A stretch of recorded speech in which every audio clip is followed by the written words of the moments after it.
சோதித்த தூய்மன துண்டருள்ளீர். ராகம் தெரிஞ்சால் எந்த ராகத்தினாலும் பாடலாம். ஆனால் அந்த பண் அடை வந்துருச்சுன்னா அந்த பண்ணுக்குரிய இலக்கணத்தை தான் பாடணும். அதான் சட்டம்.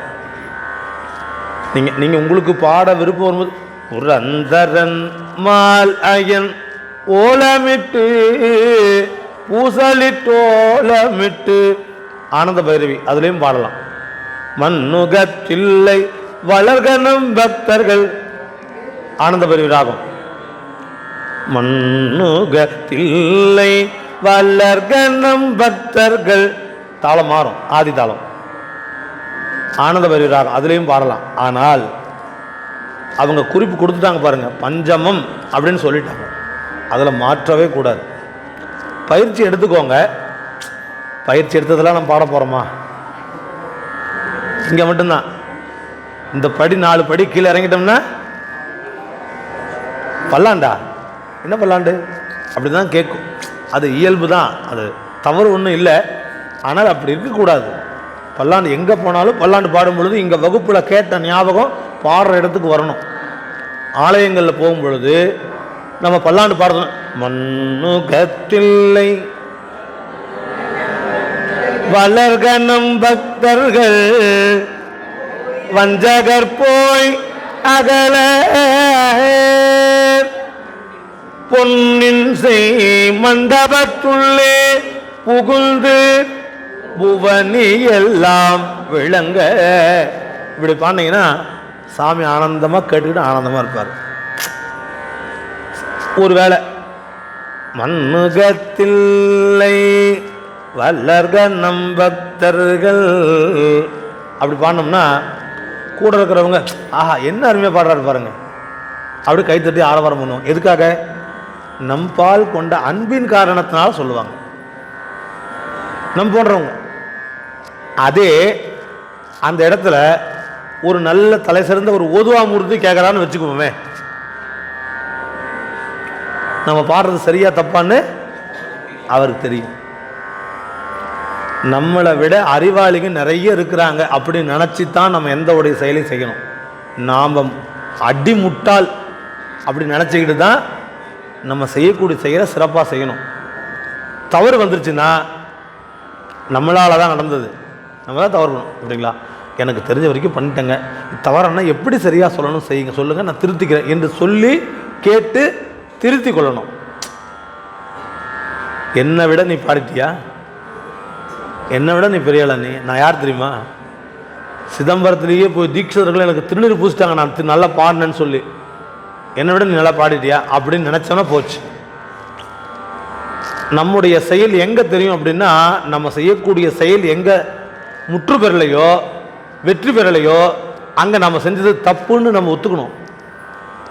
அதான் நம்மகிட்ட இல்லையே, வழக்கம் இல்லை. நான் செஞ்சது தான் சரி, எனக்கு தெரிஞ்சது தான், நான் சொல்கிறது தான் சரி அப்படின்னு அந்த அந்த அடிமனத்தில் அது இருக்குங்க. அது எல்லாருக்கும் இருக்கிற இயல்பு தான். அதுக்கு பேர் தான் முன்னையே சொன்னேன். அதுதான் அந்த அறியாமை. அந்த அறியாமை இருள் நீங்கணும்னு தான் நம்ம வந்திருக்கிறோம். இங்கே வந்தும் அந்த அறியாமை இருள் நீங்கலைன்னா அப்புறம் நம்ம அங்கே இருக்கிறத அங்கே கூட இருந்துடலாம், உலகாயுதர்கள் கூட இருந்துடலாம். ஆனால் இங்கே வந்துட்டு அந்த நிலையில் கொண்டு வந்தோம்னா இந்த இடத்துக்கு உள்ள மகத்துவம் போயிடும். உலகாயுதர்கள் இருக்கும்போது நீங்கள் என்ன வேணாலும் பண்ணுங்க, தெரியாது. ஆனால் கற்றறிந்த சபை முன்பு பேசும் பொழுது கவனமாக பேசணும். ஒரு வார்த்தை தப்பாக போச்சுன்னா யாராவது கூப்பிடும், ஏங்க இந்த இடத்துல இந்த செய்தி சொன்னீங்க, அந்த செய்தி தவறு அப்படிங்களா, அப்போ அந்த செய்தி எது சரி நீங்கள் சொல்லுங்கய்யா அப்படின்னு கேட்டு அதை கேட்டு தெரிஞ்சு வந்து இல்லை இந்த செய்தி தவறாக சொல்லிட்டோம், இந்த மாதிரி மாற்றி சொல்லிடலாம் அப்படின்னு தெரிஞ்சு சொல்லிட்டோம்னா அது அவருக்குரிய பங்கு பக்குவம். இல்லை நான் சொன்னதுதான் சரி, நான் சொன்னதான் சரி, நான் சொன்னதான் ரைட்டு அப்படின்னு சொல்லிட்டோம்னா வேலையை முடிஞ்சு போச்சு. நிறைய வரலாறு நிறைய இருக்குது. உதாரணம் சொல்லாமல் இப்போ விநாயகருடைய கதை எல்லாருக்கும் தெரியும். என்ன தெரியும் கேட்டால் சொல்லிட்டு வருவோம். வடநாட்டில் நடந்தது. இன்றைக்கி ராமாயண மகாபாரதெல்லாம் கூட வடநாட்டிலேருந்து வந்தது தான் சொல்கிறாங்க. அப்படியே வந்தாலும் அவங்களுக்கு சொல்லி கொடுத்த செய்தி வேறு. ஆனால் நமக்கு அதை அறிவுறுத்தியவர்கள் வேறு மாதிரி சொல்லியிருக்கிறாங்க. நீங்கள் வடநாட்டில் உள்ள ராமாயணத்தையும் மகாபாரதத்தையும் பார்த்தீங்கன்னா நம்ம ஊர் வழிபாட்டோட ஒத்தே வராது. இன்னும் கொஞ்சம் ஆழமாக போகலாமே, இன்னும் கொஞ்சம் போனோம்னா, இப்போ சாமிக்கு ஒரு உருவம்னா நம்ம ஊர் எடுத்துக்கோங்க, இன்றைக்கி எல்லாரும் அப்படி தான் பண்ணுறாங்க. ஆனால் விஷயம் தெரிஞ்சவங்க நாயன்மார்கள் என்ன சொன்னாங்களோ அதுதான் செய்தி. திருநாவுக்கரசர் சொன்னார், சாமி எப்படி இருப்பார்? சிவன் எனும் நாமம் தனக்கே உரிய செம்மேனி எம்மான். சிவன் எனும் நாமம் தனக்கே உரிய செம்மேனி எம்மான். அவனுக்கு என்ன உருவம், என்ன என்ன நிறங்க? சிவந்த நிறம், தங்க நிறம், நெருப்பு மாதிரி இருப்பான் சாமி. அதுதான் அவனுக்கு உரம். பொன்னார் மேனியனே சுந்தரமூர்த்தி சுவாமிகள் இல்லையா? அப்போ சாமி எப்படி இருப்பார்? பொன்னுடைய நிறத்தில் இருப்பார், தக தக தகன்னு மின்னுவார். அதான் ஒரு நிறம். நம்மள என்ன பண்ணுறான்? பூசும் பொழுது ப்ளூ கலரை போட்டு விட்றான், நீல கலரை அடிச்சு விட்றான். ஏன் அப்படின்னு கேட்டால் அதுக்கு ஒரு கதை சொல்கிறான். அவர் விஷத்தை சாப்பிட்டார் இல்லையா, விஷத்தை சாப்பிட்டு உடம்பு பூரா பரவிடுச்சு விஷம், அதனால சாமி ப்ளூவாக இருக்கிறார். ஒரே வார்த்தை முடிஞ்சு. இது எங்கேயாவது 12 திருமுறையில் சாமி விஷத்தை குடிச்சு உடம்புல நீல நிறம் ஆயிடுச்சு எங்கேயாவது சொல்லப்பட்டிருக்குதா? இல்லையா? இல்லவே இல்லை. அருமை. இதுதான் நான் எதிர்பார்த்தது. இல்லவே இல்லை. அப்போ நமக்கு திருமுறையில் சொல்லாதது ஒன்று பொய். இதெல்லாம் பேசினா ரொம்ப பேசுகிற நீ அப்படிம்பாங்க. நமக்கு தீபாவளியே கிடையாது. ஆனால் தீபாவளி துணி எடுத்துட்டியா? தீபாவளி பட்டாசு வாங்கிட்டியா? தீபாவளிக்கு நகை வாங்கிட்டியா? தீபாவளிக்கு என்ன வாங்கினேன் அப்படி தான் கேட்குறோம். சரிதான், தீபாவளிக்கு என்ன வாங்கினது நமக்கு வாங்கினதை பற்றி கேட்கல, அது சரிதான். நமக்கு வழிபாடுன்னு சொன்னால் ஞானசம்பந்த தேவாரம் எடுத்து பாருங்க. மட்டிட்ட புன்னையும் காணம் மடமகிலை தட்டிட்டம் கொண்டான் கபாலீச்சரம் அமர்ந்தான் ஒட்டிட்ட பண்பில் உருத்திர பல்கனத்தார்க்கு அட்டிட்டல் காணாதே ஓதியோ பூம்பாவாய். உருத்திர பல்கணத்தார்க்கு அட்டிட்டல் காணாதே போதியோ. அடியாருக்கு சோறு போடுற நிகழ்வு மயிலாப்பூரில் நடக்குது, அதை பார்க்காம போயிட்டேன்னு கேட்டார். கார்த்திகை திருநாள், அட்டமி திருநாள், பங்குனி உத்திர நாள், அதுதான் நமக்கு திருக்கார்த்திகை தான் நமக்கு வழிபாடு. தீப வழிபாடு என்பது வடநாட்டில் உரியது, அவங்களுக்கு துர்கா பூஜை அதெல்லாம் அவங்களுக்கு உரியது. நமக்கு ஞானசம்பந்தர் என்ன சொன்னாரோ அதுதான் நம்ம ஆதிரை நாள், ஆணி திருமஞ்சனம், இதுதான் நமக்கு நாள். அந்த அன்னைக்கு தான் நம்ம புது துணி போடணும், அன்னைக்கு தான் நம்ம விழா கொண்டாடணும். ஆனால் அன்னைக்கு என்ன பண்ணுறோம்? ஒன்றும் பண்ணுறதில்ல, சும்மா தான் இருக்கிறோம். எனவே ஞானசம்பந்தர் சொன்னதான் வழிபாடு, அதுதான் நமக்கு ஏற்புடையது, மற்றதெல்லாம் நமக்கு இல்லை. அப்படி நம்ம நினைக்கணும். அதை சொன்னா தீபாவளி இல்லைங்கிறானே இவெல்லாம் எப்போ ஏற்பட்ட முட்டாளாக இருப்பாங்க. தீபாவளி போய் இல்லைன்னு சொல்லி காலங்காலமாக நாங்கள் செய்து வரோம், காலங்காலமாக செய்து வரோம் அப்படின்னு தான் பேசுவாங்க. அசைவம் நமக்குரிய உணவு இல்லை, எந்த தெய்வமும் அசைவ உணவை கேட்பதில்லை. ஆனால் என்ன சொல்கிறோம்? எங்கள் தாத்தா பாட்டி செய்ததில் அப்போ பொய்யா போச்சா? எங்கள் முன்னோர்கள் தாத்தெல்லாம் வழி வழியாக பரம்பரையாக செஞ்சு வரோம், பரம்பரையாக செஞ்சு வரோம். இவன் சாப்பிட்றதுக்கு பரம்பரையே சேர்த்து கெடுக்கிறான், மொத்தத்தையும் முட்டாள்தனம் பண்ணுறான். பரம்பரையில் என்ன பண்ணாங்கன்னு தெரியுமா? நமக்கு தெரியாது. எளிமையான கேள்வி, ஒரே ஒரு கேள்வி, உங்கள் தாத்தா பேர் என்ன சொல்லிடுவான். தாத்தாவுக்கு தாத்தா பேர் கொஞ்சம் யோசனை பண்ணி சொல்லுவான். 3வது தாத்தா பேர் யோசனை பண்ணி சொல்லுவான். அதுக்கு தாத்தா பேர் என்னமோ சொன்னாங்க, அது வாயிலே இருக்கிறதுக்கு வரமாட்டேங்குது, தெரியாது. அப்படி அதுக்கு முன்ன தெரியாதுல்ல, தெரியவே தெரியாது. ஆனால் சொல்கிறான் எங்கள் தாத்தா காலத்துலேருந்து செஞ்சுட்டு வராங்க. அசைவம் என்பது மிருகங்களுக்கு உரிய உணவு, அதனுடைய பற்கள் தன்மையெல்லாம் அதுக்காக படைக்கப்பட்டது. அதனால தான் சிங்கம் புலி போன்ற உயிர்களுக்கெல்லாம் அந்த கூர்மையான கடினமான பற்கள்லாம் கொடுத்துருக்கு. அது அந்த அந்த மாமிசத்தை கடித்து சாப்பிடக்கூடிய ஆற்றல் அது கொடுத்துருக்குறான். நமக்கெல்லாம் சாதாரணமான உணவை மென்று சாப்பிட்றதுக்கு அது நமக்கு ஒரே சரியான பல். மிருகங்கள்லாம் பார்த்தீங்கன்னா ஒன்று மேலே ஒன்று கீழே இருக்கும், அதெல்லாம் அந்த மாமிசத்தை சாப்பிட்றதுக்கான அமைப்பு. நம்ம வாயில் அமைப்பு சைவ பொருளை உண்பதற்கு, அரைத்து சாப்பிடுவதற்கு தான் நமக்கு ஒரே சரியாக பல்ல கொடுத்துருக்குறான். அது இறைவன் கொடுத்தது, நமக்கு கிடைச்சது எல்லாமே இறைவன் கொடுத்தது தான். உறுப்பு எங்கே மாற்றி வச்சுருந்தானா வேலையை முடிஞ்சிருக்கும். நமக்கு இந்த மூக்கு கொண்டு போய் சைடில் வச்சுட்டு, காதை கொண்டு போய் மேலே வச்சுட்டு, இந்த வாயை கொஞ்சம் கீழே வச்சுருந்தானாக்க சாப்பிட்ற சாப்பாடு நம்ம சாப்பிட முடியுமா? யோசிச்சு பாருங்கள். உணவை எடுத்தால் கண்ணு பார்க்கணும், மூக்கு நுகரணும், நாக்கு சுவைக்கணும். இதுக்காக தான் மேலே கண், அது கீழே மூக்கு, அது கீழே வாய்.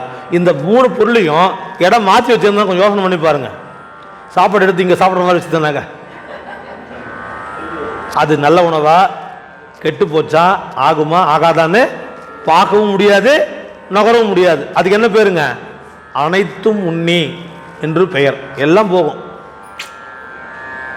கொஞ்சம் வாசனை கம்மியாக இருந்தால் ஏன் இது போடலையா, மிளகாத்தூள் போடலையா, மல்லித்தூள் போடலையா அப்படின்னு கேள்வி கேட்போம் வீட்டில் இல்லையா? அது நுகருகின்ற திறன் அது இருந்தால் தான் அந்த உணவு சரியா இல்லையான்னு நம்மளால் நுகர முடியும். அந்த நுகர்ந்த உணவு நல்லா இருந்தால் தான் சுவைச்சு உண்ண முடியும். சுவை இல்லைன்னா, கண்ணில் பார்க்க முடியலன்னா ஏதோ ஒன்று சாப்பிட்டு போவோம். அப்படி தான் இந்த உயிர் படைக்கப்பட்டிருக்கிறது. எல்லா உயிருக்கும் அப்படி தான் இறைவன் படைச்சிருக்கிறான். உண்ணக்கூடிய உணவை சரிபார்த்து உண்ணணும். பூமி உணவு கொடுக்கக்கூடியது பூமி ஆகலால் கீழே குனிஞ்சு உண்ணணும். மழை கொடுக்கக்கூடிய வாகனமாகையால் அண்ணாந்து தண்ணி குடிக்கணும். எல்லாம் பெரியவங்கெல்லாம் சும்மாலாம் வைக்கல, இறைவனெல்லாம் பார்த்தா வச்சுருக்காங்க. அந்த உடம்பு என்பது ஒரு அருமையான ஒரு ஒரு ஒரு மிஷின், ஒரு இயந்திரம். தனக்கு வேண்டாததை வெளியே தள்ளிடும், உள்ளே வச்சுக்காது. கெட்டு போன உள்ளே இருந்ததுன்னா உடனே அது வெளியேற்றிடும். அதெல்லாம் என்ன பண்ணுவோம், உடனே மாத்திரையை போட்டு அதை அடக்கி உள்ளே உடுக்கி வச்சிருவோம். அது உள்ளே இருக்கும். ஒரு நாளைக்கு வெடிக்கும் பொழுது பெருசாக நோய் தாக்கும் நம்மளை. நம்ம அப்படி தான் பண்ணிட்டு இருக்கிறோம். ஒரு காய்ச்சல் வந்தால் உள்ளே இருக்கக்கூடிய உறுப்புகள்லாம் வெப்பம் அதிகமாகி அந்த வெப்பம் என்ன போகும், வெளிப்படும் பொழுது காய்ச்சல் வரும். 3 நாளைக்கு காய்ச்சல் இருக்கும். அந்த 3 நாள் காய்ச்சல் அனுபவிச்சிட்டிங்கன்னா மீண்டும் உங்களுக்கு 1 வருஷத்துக்கு காய்ச்சல் வராது. சளி வந்த 2 நாளில் உடனே மாத்திரை போட்டு அடைக்கிட்டோம்னா உள்ளே நின்றோம், நுரையீரலை கட்டி தங்கிடும். ஒரு 30 வருஷத்துக்கு பிறகு ஒரு நாளைக்கு மூச்சு விடாமல் முடியாமல் போகும். அன்னைக்கு டாக்டர் போனால் நுரையீரலில் சளி தங்கியிருக்குது, கரைச்சி எடுக்க முடியாது, 1 வாரம் ஆகும். மிஷின் போட்டு உள்ளே இறக்கி உள்ளக்கிறத கரைச்சி வெளியே எடுப்போம். அப்போது அந்த நோய் தன்மை தாக்கி துன்பப்பட நேரிடும். இதெல்லாம் இல்லாமல் வச்சுருக்கிறதா இறைவனுடைய செயல். அந்த மாதத்துக்கு ஒரு முறையோ 6 மாதத்துக்கு ஒரு முறையோ அந்த சளிகளாக வெளியேற்றுவது தான் உடம்பு செய்கின்ற செயல்.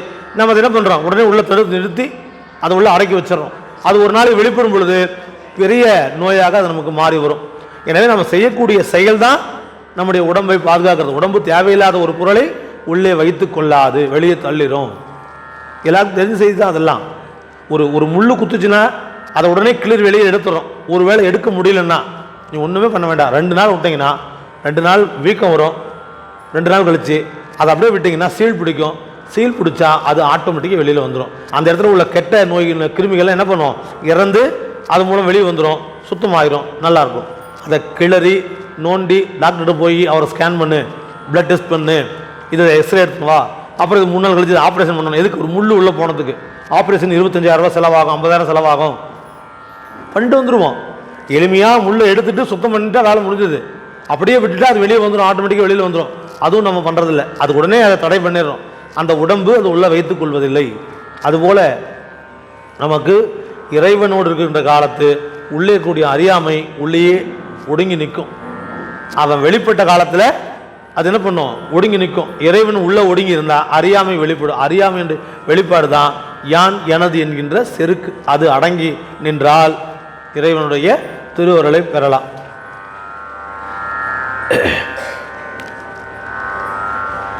திருமந்திர பாடல்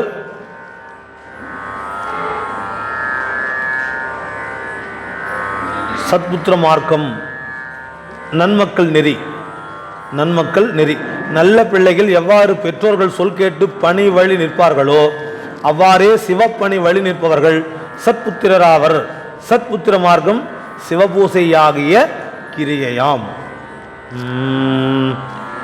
நின்று தொழுவன் கிடந்தெம்பிரான் தன்னை எல்டும் தொழுவன் எழில் பரஞ்சோதியை துன்று மலர் தூவி தொழுமில் தொழுந்தோறும் சென்று வெளிப்படும் தேவர் பிரானே. நின்று தொழுவல் கிடந்தெம்பிரான் தன்னை என்றும் தொழுவல் எழில் பரஞ்சோதியை துன்று மலர் தூவி தொழுமில் தொழுந்தோறும் சென்று வெளிப்படும் தேவர் பிரானே.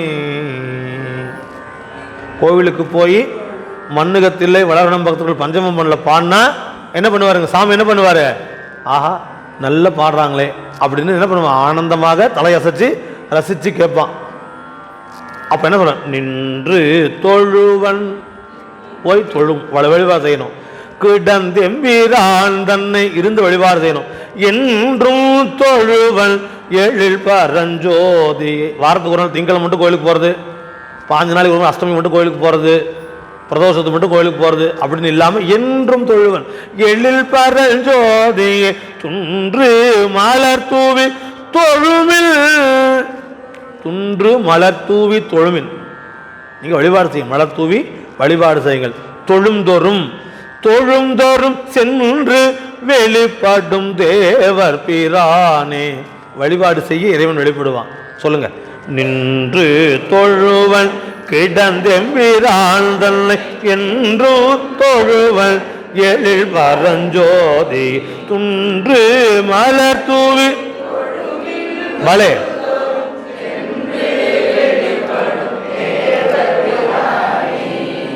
இந்த ராகத்துக்கு சாரங்கா என்று பெயர். சாரங்கா ராகம். ததரன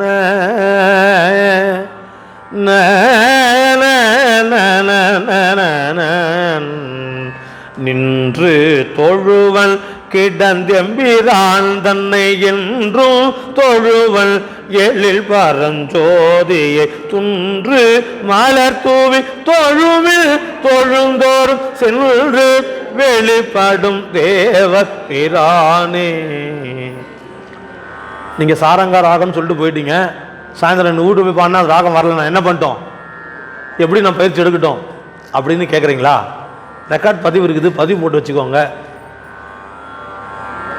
அதே போல் கேட்டு அது கூடவே பாடும் பொழுது கேட்டு பயிற்சி எடுத்துக்கோங்க. இல்லை நான் சாரங்கா ராகம் கற்றுக்கிறேன், எனக்கு கற்றுக் கொடுங்க அப்படின்னு சொன்னீங்கன்னா வலையொலி யூடியூப் எல்லாருக்கிட்டையும் இருக்குது. மேலே தொட்டு சாரங்கா ராகம் அப்படின்னு டைப் பண்ணிங்கன்னா நிறைய பேர் பாடுவாங்க. சகம பதனீசா சனிரப மகரிசா அப்படின்னு சொல்லுவாங்க. அதை கேட்டு அது போலவே பாடுங்க, சாரங்க ராகம் வந்துடும். அவ்வளோதான். சரிங்களா? இயலாதவங்களுக்கு இங்கே கேட்டது அப்படியே பாடினீங்கன்னா பாட்டு பயிற்சி எடுத்துக்கலாம். முடிஞ்சது. அடுத்து ஒருத்தர் பாருங்க. நின்று தொழுவன்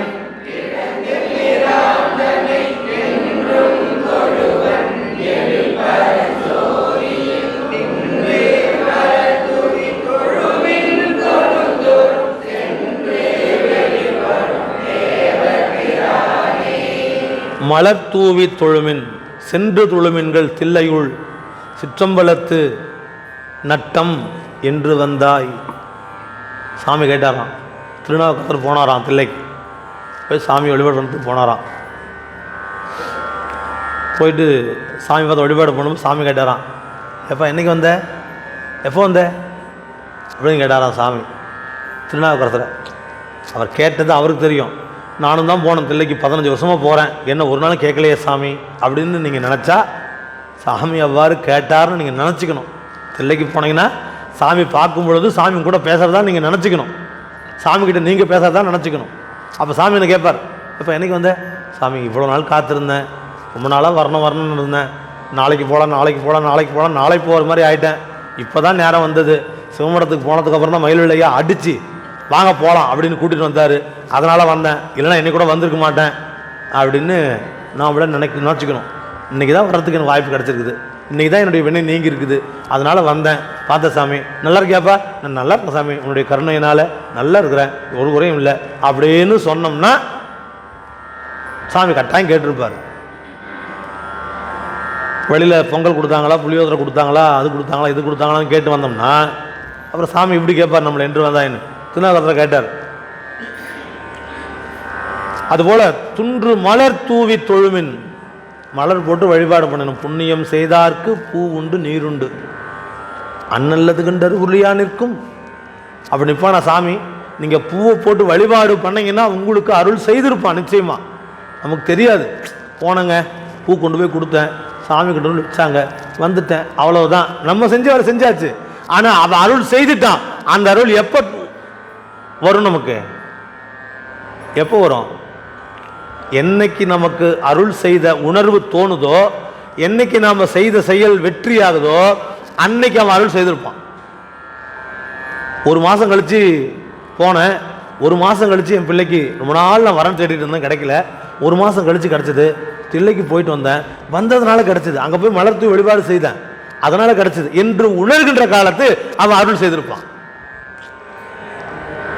இல்லை நான் ஊர் ஊரா சுத்தினாங்க, மாப்பிள்ளை தேடினேன், என் பொண்ணுக்கு மாப்பிள்ளை தேடினேன், பையனுக்கு பொண்ணு தேடினேன், ஊர் ஊரா சுத்தினாங்க, 15 நாள் சுத்தினாங்க, ஒரு நாள் ஒரு ஊரில் கிடைச்சதுங்க, சுத்தினதுனால கிடைச்சதுங்க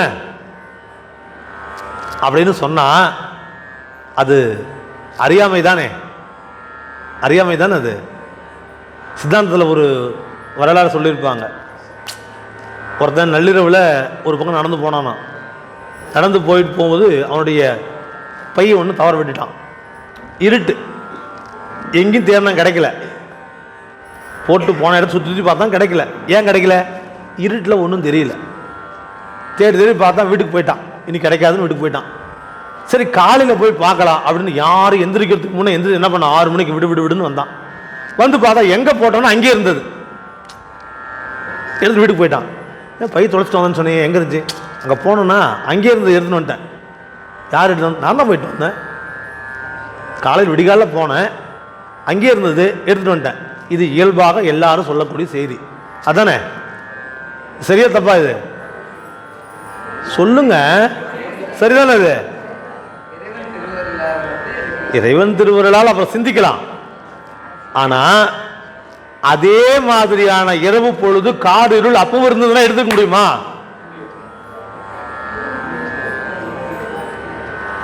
சூரியனுடைய ஒளி வந்தது, அது வந்த காரணத்தினால அகக்கண்ணுக்கு ஒளி வந்தது. சூரியன் ஒளி வந்ததுனால அகக்கண்ணுக்கு ஒளி வந்தது. இப்போ கண்ணை மூடிட்டு ஒன்று பாருங்க, ஒன்றும் தெரியாது. கண்ணில் பார்க்கும் பொழுது பார்வை, இது ஸ்பீக்கர், இது கேமரா, இது சேரு, இது சாமி, இது உருவம் அப்படின்னு தெரியுது. கண்ணை மூடிக்கிட்டா என்ன தெரியும்? அந்த இருட்டில் நாம தட்டு தடு மாதிரி தேடி எடுத்துருந்தா நான் தான் கஷ்டப்பட்டு தேடி எடுத்தேன்னு சொல்லிக்கலாம். காலையில் வந்து சூரிய வெளிச்சம் வந்த பிறகு கண்ணுக்கு ஒளி வந்த பிறகு பார்த்து தான் இருந்தது. அப்போ நான் தான் தேடி எடுத்தேன்னு எப்படி சொல்ல முடியும்? இல்லையா? கேள்வி வருதா இல்லையா? அது போல எங்க இரவு போனங்க, இரவு விட்டுட்டேன், கிடைக்கல. காலையில் போனங்க, சூரிய வெளிச்சத்தில் பார்த்தங்க, கண்ணுக்கு வெளிச்சம் தெரிஞ்சதுங்க, அந்த இடத்துல விழுந்ததை பார்த்தங்க, சூரியனுடைய கருணையால், இறைவனுடைய கருணையினால் அது கிடச்சிதுங்க, எடுத்துட்டு வந்துட்டேன் அப்படின்னு சொன்ன அவங்க சித்தாந்தி. அதுதான் சித்தாந்தம் சொல்லுது. நம்முடைய கண்ணுக்கு கூடிய ஒளியும் சூரியனுடைய ஒளியும் சேர்ந்ததுனால தான் நமக்கு என்ன பண்ணுதுங்க? இருள் அகலுது, இருள் போய் வெளிச்சம் வருது. அது என்னால் தான் நடந்து சொல்ல முடியுமா?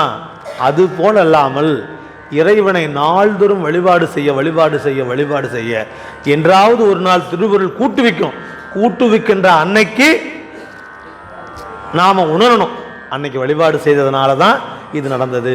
எல்லாம் அவன் செயல், எல்லாம் அவன் அருள் என்று இருந்தால், எல்லாம் உனது செயல், எல்லாம் உனது பதம், எல்லாம் உனதருளே என்று இருந்தால் என்ன கிடைக்கும்?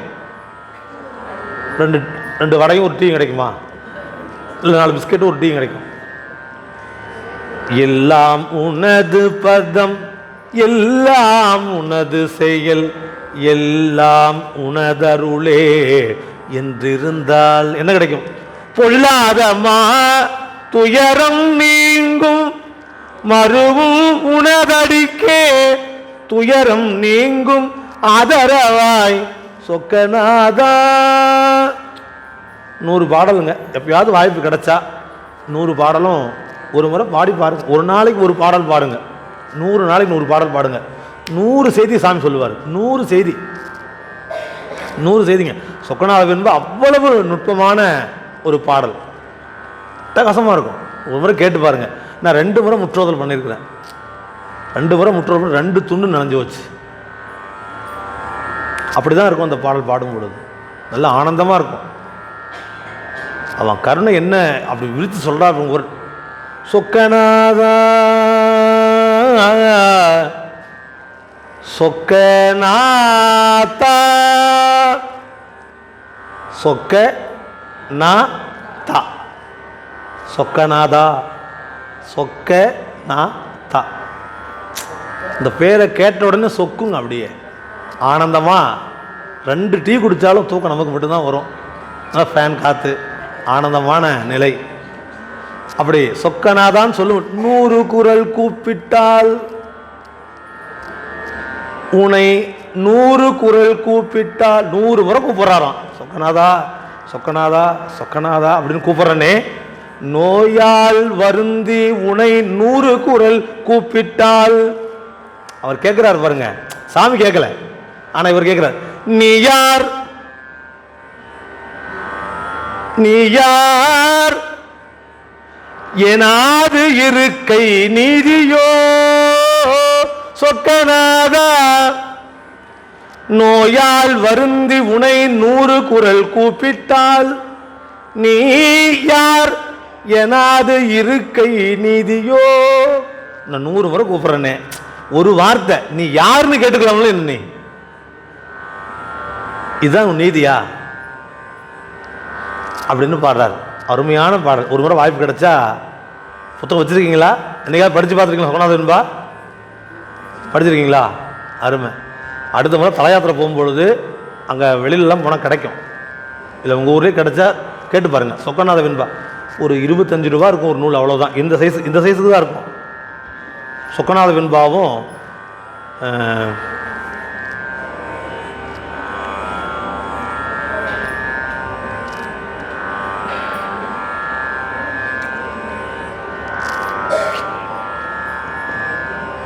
கமலை ஞானப்பிரகாசர் அருளியது.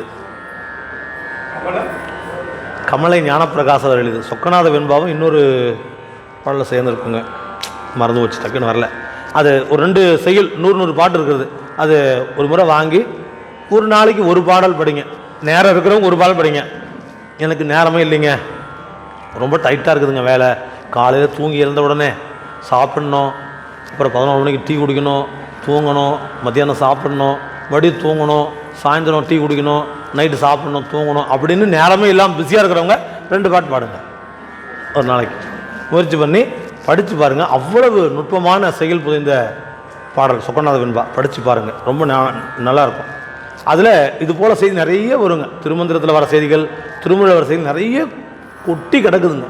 படிக்க படிக்க படிக்க இன்பம், அவ்வளோ ஆனந்தமாக இருக்கும். நான் படித்ததுனால சொல்கிறேன், மற்றவங்களாம் நான் படிக்கலை, அதனால் எனக்கு சொல்ல தெரியல. நீங்கள் ஒரு முறை படித்து பாருங்கள். அதுலேயும் எடுத்துக்கலாம். உங்ககிட்ட ஆண்ட்ராய்டு ஃபோன் இருக்குது, எங்கிட்டலாம் இல்லையே, நாங்கள் எங்கே போய் தேடுறது? செல்லையும் வரும், நீங்கள் அதில் டவுன்லோட் பண்ணி வச்சுக்கலாம்.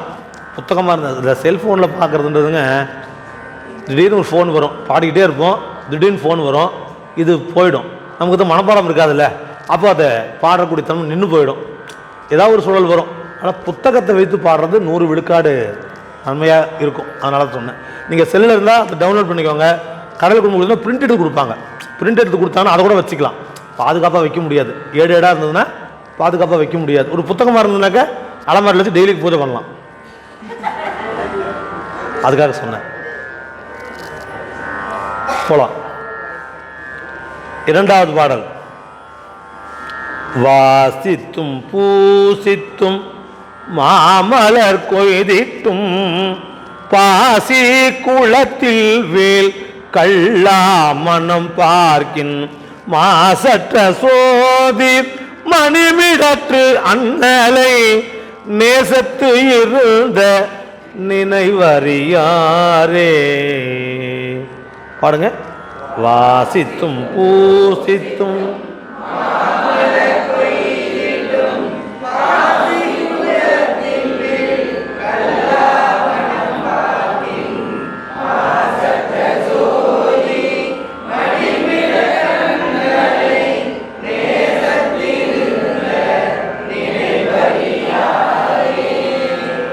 ஆமாம். வாசித்தும் வாசித்துன்னா என்னங்க? படிக்கிறதா? சே, படித்தல். பூசித்தும்னா பூசை பண்ணுறது. சே, வாசித்தும்னா வாசித்தும் படிக்கிறது, பூசித்துனா பூஜை பண்ணுறது. என்ன செய்திங்க, அருமைங்க. மாமலர் கொய்திட்டும் மலர் மலர் தூவியா மலர் பறித்தல். அருமை. சே, வாசித்தும் பூசித்தும் மாமலர் கொய்திட்டும் பாசி குளத்தில் வில்லா கல்லா மனம் பார்க்கேன். பாசி குளத்தில் வீழ் கல்லா மனம் பார்க்கேன். அம்மா புரியல, சரியா சொல்லுங்களேன். சரி, பாசி இல்லாத குளத்தில் போட்டால் மிதக்குமா?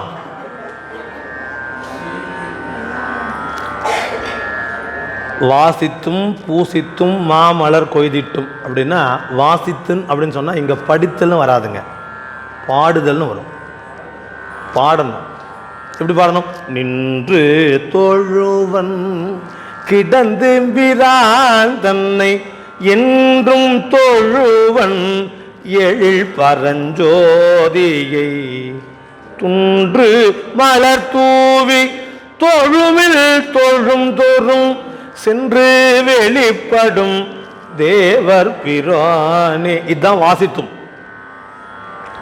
பூசித்தும்னா நீங்கள் சொன்னது செய்தான், பூசை பண்ணுறது, மலர் எடுத்து பூசை பண்ணுறது. மாமலர் கொய்திட்டும் அப்படின்னா பூவை பறித்து கொண்டு வந்து செய்யக்கூடிய செயல். இது என்ன செய்தாலும் பாசி குளத்தில் விழுந்த கல் போல கல் உள்ளே உட்காந்துரும். இந்த கல் விழும்பொழுது பாசி என்ன பண்ண தெரியுங்களா? விலகும். கல் உள்ளே போனவொடனே அது போல தான் என் மனசு இருக்குதுன்னு சொல்கிறார். பூசை பண்ணும்போது சிவமரத்தில் உட்காந்து தேவாரம் பாடுறது நல்லா பாடிடுறாங்க. சாயந்தரம் வீட்டுக்கு போனால் ஒன்றுமே வரமாட்டேங்குதுங்க அப்படின்னு நீங்கள் மைண்ட் வாய்ஸில் பேசுறது எனக்கு காது கேட்குது. எனக்கு முன்னையே கேட்டுருச்சு. மீண்டும் அடுத்த மாதம் வந்து இங்கே கேட்கும்போது பாடுனீங்களா? பாடுங்க. எங்கே பாடுங்க? அதாங்க தெரியல அப்படின்னு நீங்கள் நினைக்கிறது எனக்கு தோணுது. அப்படி இல்லாமல் மாசற்ற சோதி மலம் மணிமிட தன்னலை நேசத்திருந்த நினைவு அறியாரே. ஒரு முறை பாடுங்க. வாசித்தும் பூசித்தும்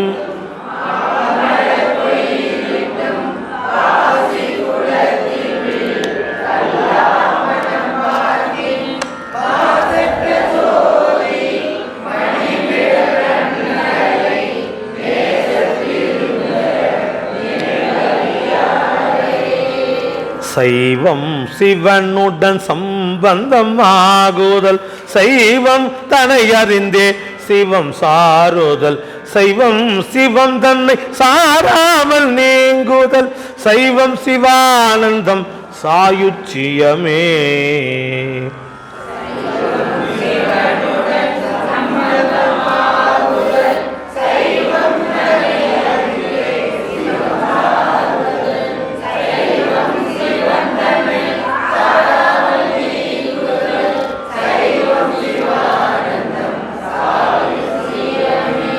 இந்த சாயுச்சியம் அப்படிங்கிறது தான் கடந்த கடைநிலை, இறைவன் திருவருளோடு கூடியிருக்கிற நிலை சாயுச்சியம் என்று சொல்வார்கள்.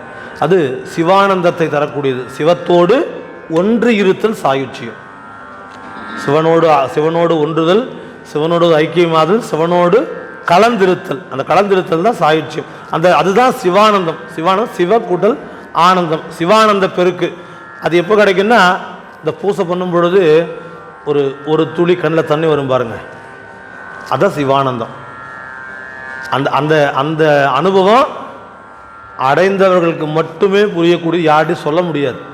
ஏங்க நான் காலைல பூசை பண்ணும் பொழுது எனக்கு சிவானந்தம் கிடச்சிருச்சிங்க அப்படின்னு யாராவது சொல்ல முடியுமா? சொல்லவே முடியாது. எப்படி உணரணும்னா, அந்த போல் நம்மளும் பூசை பண்ணால் உணர முடியும். அதுக்குதான் இறைவனுடைய திருவருள் சிவானந்த பெருக்குன்றது தான். அப்போது புற சிந்தனைகள் எதுவுமே நமக்கு உள்ளே வராது. அந்த கருமமே கடைக்கண்ணாக பூசை பண்ணிக்கிட்டே இருப்போம், திருமுறை சொல்லிக்கிட்டே இருப்போம், 5 எழுத்து ஓதிக்கிட்டே இருப்போம், மந்திரம் எண்ணிக்கிட்டே இருப்போம். ஆனால் மனம் என்ன பண்ணுங்க, அங்கங்கே தாவிக்கிட்டே இருக்கும். இங்கே நினைக்கும், அங்கே நினைக்கும், அதை பார்க்கும், இதை செய்யும், இதை கேட்கும், அதை ஒழிக்கும். இதே சிந்தனையாக இருந்ததுன்னா அது பூசை இல்லைங்க.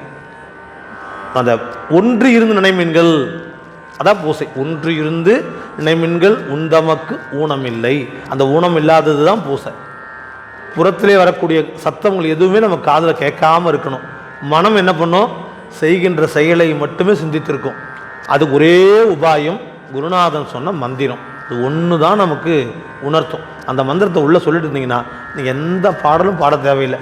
பாடல் தெரிஞ்சவங்க பாடலோடு ஒன்று இருந்து பாடினா அந்த சிவானந்தம் தோணும். 5 எழுத்து சொல்லணும், திருமுறைகளை பாடணும், அதோடு ஒன்று இருக்கணும். அப்படி இருந்தோம்னா அதுதான் சிவானந்தத்தோட பூசை பண்ணும்போது கிடைக்கக்கூடிய சிவானந்தம். அதை தான் இங்கே சொல்கிறார். சைவம் சிவனுடன் சம்பந்தம் ஆகுதல், சைவம் தன்னை அறிந்தே சிவம் சாருதல். சைவம் சிவம் தன்னை சாராமல் நீங்குதல், சைவம் சிவானந்தம் சாயுச்சியம், சிவனோடு கலக்கின்ற நிலையை இது கொடுக்கும் என்று சொல்றார். இன்னொரு முறை பாடுங்க. சைவம் சிவனுடன் சம்பந்தம் ஆகுதல், சைவம் தன்னை அறிந்தே சிவம் சாருதல், சைவம் சிவம் தன்னை சாராமல் நீங்குதல், சைவம் சிவானந்தம் சாயுச்சியமே. அடுத்து உள்ளத்தும் உள்ளன் புறத்துள்ளன் என்பவர்க்கு, உள்ளத்தும் உள்ளன் புறத்துள்ளன் எம் இறை, உள்ளத்தும் இல்லை புறத்தில்லை என்பவர்க்கு, உள்ளத்தும் இல்லை. இன்னொரு பாடுங்க.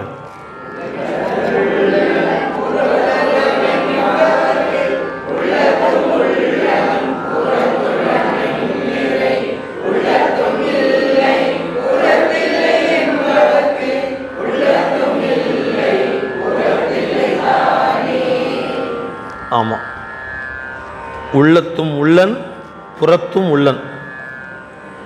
இது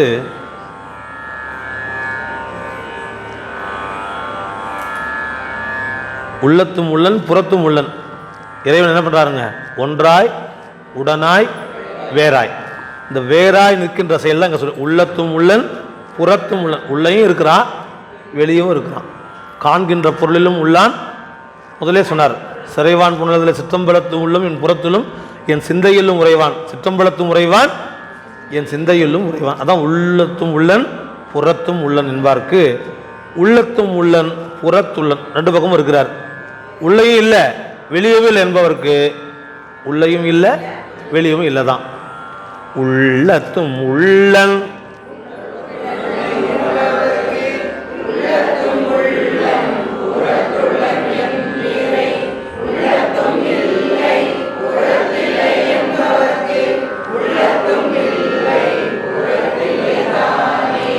ஆமாம்.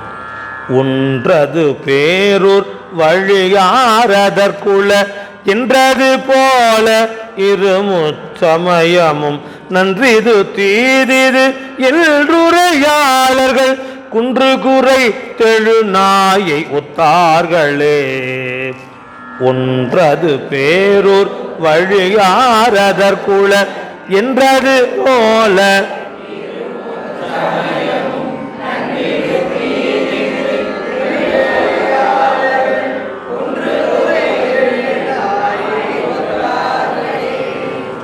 யாதொரு சமயம் கண்டீராகிலும் தெய்வமாக யாதொரு தெய்வம். அதில் கொஞ்சம் பிழைவா அதில் பாருங்கள். உட்சமயம் சொல்லி போட்டு இவ்வதிகாரம் அகச்சமயங்கள் 6 இயல்பை உணர்த்துகிறது. அகச்சயம் ஆறாவன பாடானவாதம் முதலானவாக சங்கற்ப நிராகாரணத்தில் கூறப்பட்டவை. அகச்சமயத்தவர்கள் சித்தாந்த சைவ பேருண்மையை உணர்த்தின் கொள்ள வல்லார்கள். யாதொரு அது சமயம்னு இருக்கு, அதை தெய்வம்னு மாற்றிக்கோங்க. யாதொரு தெய்வம் கண்டீராகிலும் அத்தெய்வத்தின் வடிவில் மாதொரு பாகனார்த்தாம் வருவர். யாதொரு தெய்வம் கண்டீராகிலும், இந்த கண்டீர் அத்தெய்வமாக ஆங்கே மாதொரு பாகனாதவரும் நிறையா சொல்லியிருக்கிறாங்க. இந்த சமயம் அப்படிங்கிற இடத்துல மட்டும் தெய்வமும் போட்டுக்கோங்க.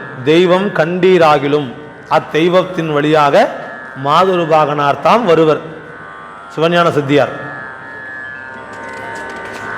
ஆமாம்.